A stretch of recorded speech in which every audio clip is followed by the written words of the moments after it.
Rugby খেলায় তরুণ প্রতিভা খুঁজে বের করতে বিভিন্ন পরিকল্পনা হাতে নিয়েছে ফেডারেশনের কর্মকর্তারা। লোকাল খেলোয়াড়দের সাথে সমন্বয় করে 3 জন বিদেশি খেলোয়াড়দের অন্তর্ভুক্ত করেছে তারা।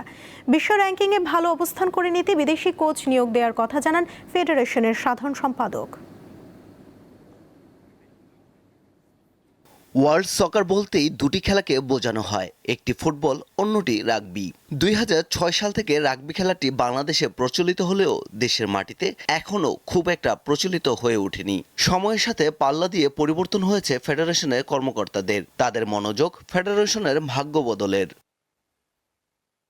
ছোট ফেডারেশন হলেও এই খেলাটির কিছু না কিছু আয়োজন থাকে বছর জুড়ে।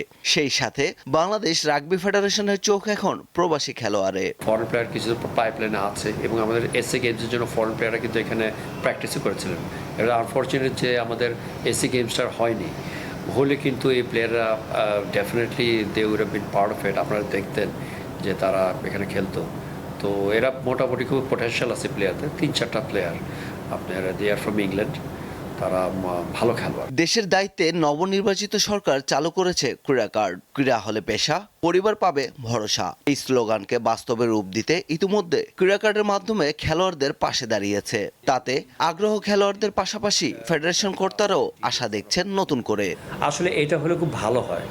ভালো হয় কেন? ধরেন 4টা-5টা প্লেয়ার পেলো এই ভাতাটা রাগবি থেকে, এটা এনকারেজ করবে হাজার রাগবি প্লেয়ার যারা প্র্যাকটিস করে। ওরা মনে করবে there is something in it for rugby in future, আমরা হয়তো একটা পার্ট হইতে পারি।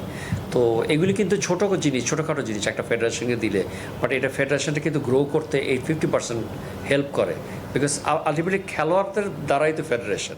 মাঠ সমস্যায় ভুগছে অনেক ক্রীড়া সংস্থা, রাগবিতেও এই সমস্যা বিদ্যমান। রাগবি তো ফিজিক্যাল গেম, এখানে পড়ে গেলে একবার যে শক্ত যেরকম বালুর মধ্যে, এটা আসলে রাগবির জন্য না। আমরা এখন ম্যাক্সিমাম গেমগুলি খেলতেছি যে পল্টন আউটার স্টেডিয়াম, যেখানে কোনো ঘাস নেই। আমরা যতই ইভেন্ট করি, যতই যাই করি, ওই যে যেখানে মাঠটার যে অবস্থা, এখান থেকে ইঞ্জুরি হচ্ছে। যতগুলি টুর্নামেন্ট করছি 4টা থেকে 5টা ম্যাসিভ ইঞ্জুরি হচ্ছে, হাত পা ভেঙে যাচ্ছে জাস্ট মাঠটার জন্য। পড়তেছে তো, পড়ে গিয়ে হাত পা ভেঙে যায়, ঘাস না হলে হয় না। তো আমাদের আসলে গ্রাউন্ডটা দরকার। এশিয়ান রাগবিতে বাংলাদেশের অবস্থান 10ম স্থানে, আর বিশ্বে অবস্থান 30 নম্বরে। ফেডারেশন কর্তাদের ইচ্ছা মান উন্নয়নের পাশাপাশি র্যাঙ্কিংয়েও নিজেদের অবস্থান আরও ভালো করা।